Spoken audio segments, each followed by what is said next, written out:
reported that the nation's owls have been behaving very unusually today. Although owls normally hunt at night and are hardly ever seen in daylight, there have been hundreds of sightings of these birds, flying in every direction since sunrise. Experts are unable to explain why the owls have suddenly changed their sleeping pattern. The newscaster allowed himself a grin. Most mysterious. And now, over to Jim McGuffin with the weather. Going to be any more showers of owls tonight, Jim? Well, Ted, said the weatherman, I don't know about that, but it's not only the owls that have been acting oddly today. Viewers as far apart as Kent, Yorkshire, and Dundee have been phoning in to tell me that instead of the rain I promised yesterday, they've had a downpour of shooting stars. Perhaps people have been celebrating bonfire night early. It's not until next week, folks, but I can promise a wet night tonight. Mr. Dursley sat frozen in his armchair. Shooting stars all over Britain, owls flying by daylight, mysterious people in cloaks all over the place, and a whisper about the Potters. Mrs. Dursley came into the living room carrying 2 cups of tea. It was no good. He'd have to say something to her. He cleared his throat nervously. Petunia, dear, you haven't heard from your sister lately, have you? And as he had expected, Mrs. Dursley looked shocked and angry. After all, they normally pretended she didn't have a sister. No, she said sharply. Why? Funny stuff on the news, Mr. Dursley mumbled. Owls, shooting stars, and there were a lot of funny-looking people in town today. So? Snapped Mrs. Dursley. Well, I just thought maybe it was something to do with, a crowd. Mrs. Dursley sipped her tea through pursed lips. Mr. Dursley wondered whether he dared tell her he'd heard the name Potter. He decided he didn't dare. Instead, he said, as casually as he could, their son. He'd be about Dudley's age now, wouldn't he? I suppose so, said Mrs. Dursley stiffly. What's his name again? Howard, isn't it? Harry. Nasty common name if you ask me. Oh yes, said Mr. Dursley, his heart sinking horribly. Yes, I quite agree. He didn't say another word on the subject as they went upstairs to bed. While Mrs. Dursley was in the bathroom, Mr. Dursley crept to the bedroom window and peered down in the front garden. The cat was still there. It was staring down Privet Drive, as though it were waiting for something. Was he imagining things?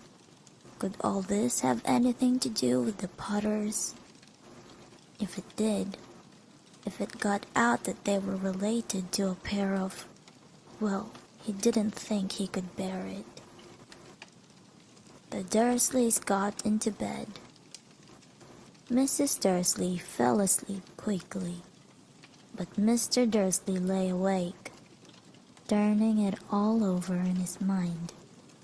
His last comforting thought before he fell asleep was that even if the Potters were involved, There was no reason for them to come near him and Mrs. Dursley. The Potters knew very well what he and Petunia thought about them and their kind. He couldn't see how he and Petunia could get mixed up in anything that might be going on. He yawned and turned over. It couldn't affect them. And how very wrong he was. Mr. Dursley might have been drifting into an uneasy sleep, but the cat on the wall outside was showing no sign of sleepiness. It was sitting still as a statue, its eyes fixed unblinkingly on the far corner of Privet Drive. It didn't so much as quiver when a car door slammed on the next street, nor when two owls swooped overhead. In fact, it was nearly midnight before the cat moved at all.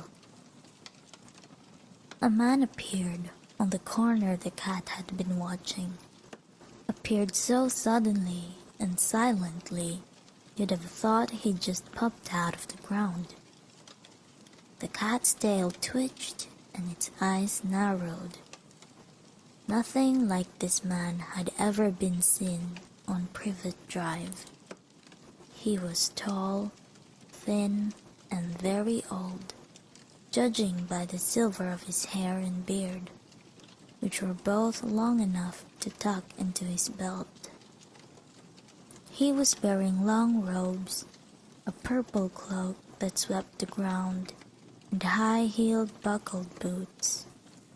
His blue eyes were light, bright, and sparkling behind half-moon spectacles, and his nose was very long and crooked, as though it had been broken at least twice. This man's name was Albus Dumbledore. Albus Dumbledore didn't seem to realize that he had just arrived in a street where everything, from his name to his boots, was unwelcome. He was busy rummaging in his cloak, looking for something. But he did seem to realize he was being watched, because he looked up suddenly at the cat, which was still staring at him from the other end of the street. For some reason, the sight of the cat seemed to amuse him. He chuckled and muttered, "I should have known." He found what he was looking for in his inside pocket. It seemed to be a silver cigarette lighter, but he flicked it open, held it up in the air, and clicked it. And the nearest street lamp went out with a little pop. He clicked it again. The next lamp flickered into darkness. 12 times he clicked the put outer, until the only lights left on the whole street were 2 tiny pinpricks in the distance, which were the eyes of the cat watching him. If anyone looked out of their window now, even beady-eyed Mrs. Dursley, they wouldn't be able to see anything that was happening down on the pavement. Dumbledore slipped the put outer back inside his cloak and set off down the street toward number 4, where he sat down on the wall next to the cat. He didn't look at it, but after a moment he spoke to it. "Fancy seeing you here, Professor McGonagall." He turned to smile at the tabby, but it had gone. Instead, he was smiling at a rather severe-looking woman who was wearing square glasses exactly the shape of the markings the cat had around its eyes. She, too, was wearing a cloak, an emerald one, and her black hair was drawn into a tight bun. She looked distinctly ruffled. "How did you know it was me?" she asked. "My dear Professor, I've never seen a cat sit so stiffly." "Well, you'd be stiff if you'd been sitting on a brick wall all day," said Professor McGonagall. "All day? When you could have been celebrating? I must have passed a dozen feasts and parties on my way here." Professor McGonagall sniffed angrily. "Oh yes, I've been celebrating all right," she said impatiently. "You'd think they'd be a bit more careful, but no. Even the Muggles have noticed something's going on. It was on their news." She jerked her head back at the Dursleys' dark living room window. "I heard it. Flocks of owls, shooting stars. Well, they're not completely stupid. They were bound to notice something. Shooting stars down in Kent. I'll bet that was Daedalus Diggle. He never had much sense." "You can't blame them," said Dumbledore gently. "We've had precious little to celebrate for 11 years. "I know that," said Professor McGonagall irritably. "But that's no reason to lose our heads. People are being downright careless, out on the streets in broad daylight, not even dressed in Muggle clothes, swapping rumors." She threw a sharp sideways glance at Dumbledore here, as though hoping he was going to tell her something. But he didn't, so she went on. "A fine thing it would be if, on the very day you-know-who seems to have disappeared at last, the Muggles found out about us all." "I suppose he really has gone, Dumbledore?" "It certainly seems so," said Dumbledore. "We have much to be thankful for. Now would you care for a lemon drop?" "A what?" "A lemon drop. They're a kind of Muggle sweet I'm rather fond of." "No, thank you," said Professor McGonagall coldly, as though she didn't think this was the moment for lemon drops. "As I say, even if you know who has gone." "My dear Professor, surely a sensible person like yourself can call him by his name. All this you-know-who nonsense.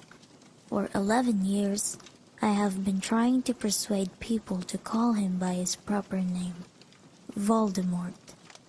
Professor McGonagall flinched, but Dumbledore, who was unsticking 2 lemon drops, seemed not to notice. "It all gets so confusing if we keep saying you-know-who. I have never even seen any reason to be frightened of saying Voldemort's name." "I know you haven't," said Professor McGonagall, sounding half exasperated, half admiring. "But you're different. Everyone knows you're the only one you know who— Oh, all right, Voldemort was frightened of." "You flatter me," said Dumbledore calmly. "Voldemort had powers I will never have.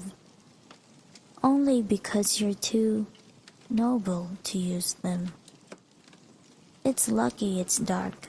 I haven't blushed so much since Madame Pomfrey told me she liked my new earmuffs." Professor McGonagall shot a sharp look at Dumbledore and said, "The owls are nothing next to the rumors that are flying around. You know what they're saying, about why he's disappeared, about what finally stopped him." It seemed that Professor McGonagall had reached the point she was most anxious to discuss, the real reason she had been waiting on a cold, hard wall all day, for neither as a cat nor as a woman had she fixed Dumbledore with such a piercing stare as she did now. It was plain that whatever everyone was saying, she was not going to believe it until Dumbledore told her it was true. Dumbledore